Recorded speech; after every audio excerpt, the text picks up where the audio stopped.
তো হ্যালো বন্ধুরা, আমি আবার চলে এসেছি। এই দেখো, আমি টক দই 250 গ্রাম টক দই এরকম জল ঝরিয়ে রেখেছিলাম।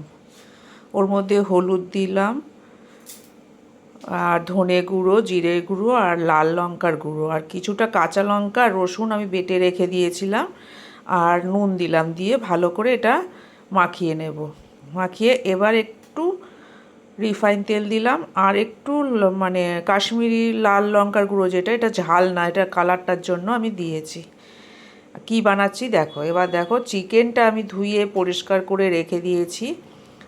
500 গ্রামের একটু বেশি চিকেন আছে। তো এটা আমি ভালো করে ম্যারিনেশন করে রেখে দেব। চলো ম্যারিনেশনটা করে এই দেখো, এবার আমি হাত লাগিয়ে দিলাম। আমাদের হাত ছাড়া ভালো হয় না, বুঝেছো? চামচ দিয়ে তো সব কিছু হয় না, মানে চিকেনের গায়ে না ভালো করে ডলে ডলে মাখিয়ে ম্যারিনেশনটা করে, তুমি যতক্ষণ ম্যারিনেশন করে রাখতে পারবে ততটাই ভালো।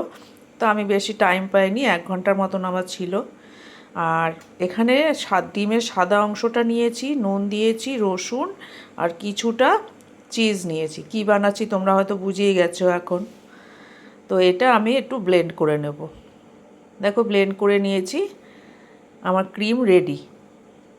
এবার ফ্রাই প্যান বসিয়ে কিছুটা সাদা তেল দিয়েছি, কিছুটা বাটার দেবো। এই বাটার দিয়ে ভালো করে এটা তেলটা হতে দেব। তেলটা দেখো হয়েও এসছে। এবার হাই হিটে কিন্তু এটা করতে হবে। চিকেনগুলো এর মধ্যে একে একে সব চিকেনগুলো আমি দিয়ে দেবো। হাই হিটে না করলে চিকেনের জলটা ছাড়বে আবার। আর বাকি যে মশলাগুলো ছিল সেটা চিকেনের গায়ে উপরে লাগিয়ে দিলাম। এবার একটা একটা করে উল্টে দেবো। দেখো কি সুন্দর কালারটা এসছে। এক পাশটা বেশ এরকম কালার হবে, তো কিছুক্ষণ ওই পাশটাও হতে দেব। একটু গোলমরিচ গুঁড়ো আমি ছড়িয়ে দিলাম। এরপর এই পাশটাও হয়ে গেছে, তখন আমি ওই বাটিতে ধুয়ে অল্প একটু জল, দেখো খুব বেশি আমি জল কিন্তু দিলাম না। এবার একটু নাড়াচাড়া ভালো করে মাখিয়ে নিলাম আর কি জলটা দিয়ে। দিয়ে এবার আমি কিছুক্ষণ একটু দেখো ঢাকা দিয়ে রাখলাম, আঁচটাও কমিয়ে দিয়েছি।